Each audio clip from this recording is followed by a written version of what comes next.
number 29. And I receive a package. I don't know. Naglibog ko na order na ko ni nga nananaw ra man ni ate naman nananaw ra ko ani last time. This is a Kurumi sticker ug mahal kayo siya. This one.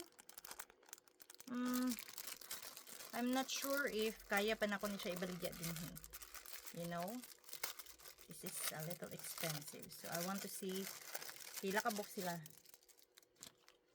Oh my God, tulura ka buok. Like, literal nga, 200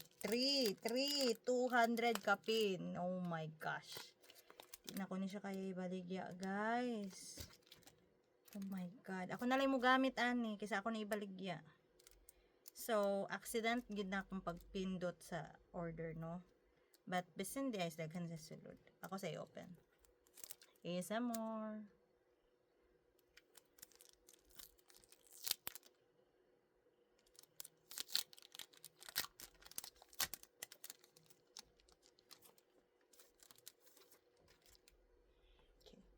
One, oh, 2, 3,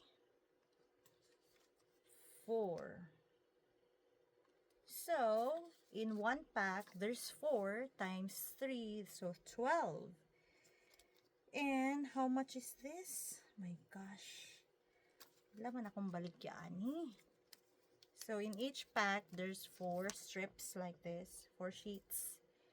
And well, the quality is good. Okay, divide natin. Magkano yung nabayaran ko? My God, how much is it? How much 200.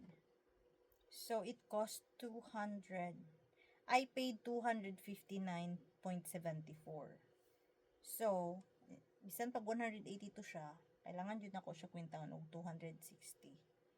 260 divide 12. Kung kaya ba na ako siya mabaligya diri. Ako na lang gamiton, guys, kay 20 daan. Nako ni baligya. My God. Biggest mistake. Okay, see you next vlog.